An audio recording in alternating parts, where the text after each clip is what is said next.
turma, tudo bem com vocês? Eu espero que sim. Na nossa aula de hoje, nós vamos escutar uma historinha que faz tempo que a gente não vê nem lê. A historinha de hoje se chama Olim, da autora Magna Diniz Matos e da ilustradora Marta Neves. Olim era um pequenininho, magrinho e muito revoltado.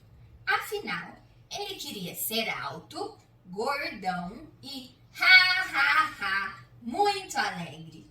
O sonho dele era rir com as mãos numa barriga bem redonda, sacudindo-se todo. Olim pensava, como eu posso resolver meu problema? De repente, zum, zum, zum! Um vento empurrou Olim e cochichou no ouvido dele. Você precisa de sangue, Olim! Sangue de cabeça de humanos! O quê? Eu? Pequenininho? Magrinho? Fraquinho? Como eu posso comer a cabeça de um homem? Olim, não precisa comer a cabeça inteira. Basta você morar numa cabeça bem sujinha. Aí você vai dando umas picadinhas, pequenininhas. O dono da cabeça não vai nem notar. Vai sentir umas coceirinhas, coisa boba. Um sanguinho que não vai fazer falta para ele. Mas para você será um sucesso. Você vai ficar barrigudão e grandão. Olim suspirava e sonhava. Como queria segurar sua pança e dar gargalhadas? Pensou e... Ixi, coisa mais fácil, cabeça suja, tenho visto aos montes. A primeira cabeça que passou, Olim pluft, agarrou nos cabelos e subiu que nem o príncipe das tranças da Rapunzel. Nha. Deu umas 3 picadas na cabecinha do Zezito, o menininho da cabeça suja. Ui, ai, o que é isso? E mexe que mexe, e puxa que puxa, e coça que coça. Coça daqui, coça dali, e Olim a incomodar. Ai meu Deus, Virgem Maria, mais que folia, ou é estripulia? Desse jeito não dá mais para suportar. Era o Zezito que chiava, xingava, gritava, enlouquecia.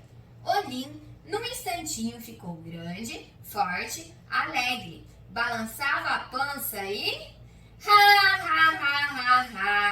Olim ria, Zezito chorava. Olim ficou tão bonito, que num instante arrumou uma namorada. Os dois ficaram apaixonados e resolveram ter centenas de filhos. Em 5 dias, a cabeça do Zezito já tinha uma família de 10 piolinhos. Em 20 dias, tinha um povoado de 200 piolinhos. Eram filhos e netos de Olim. E isso mesmo, piolhos adoram ter filhos. Em um mês, as fêmeas já podiam ter botado umas 300 lêndias, que são ovos de piolho. Olim estava tão gordinho que resolveu mudar de nome. Passou a se chamar Piolhão. Olhão para os íntimos. Olhão viveu feliz por muitos e muitos dias.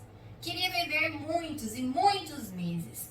Mas será que o Zezito ia dar conta de tantos piolhos picando e picando e a cabeça coçando e coçando por muito tempo? Eu acho que não. E você, o que acha?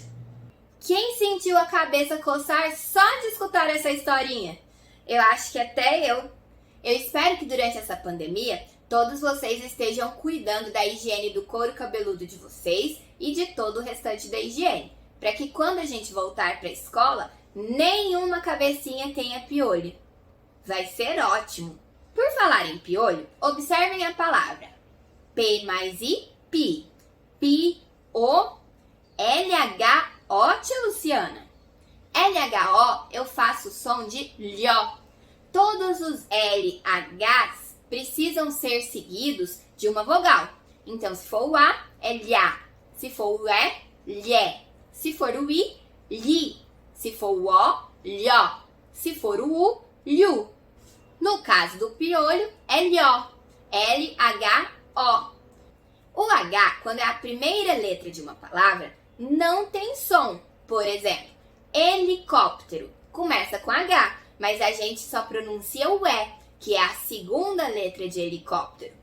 Hipopótamo é com H, mas eu faço a leitura a partir só da segunda letra, que é o I. Hipopótamo.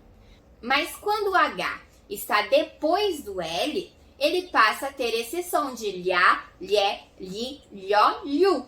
Não se esqueçam mais dessa familhinha silábica, tá bom? Eu espero que vocês tenham gostado da história e também de aprender o som do LH. Um beijo!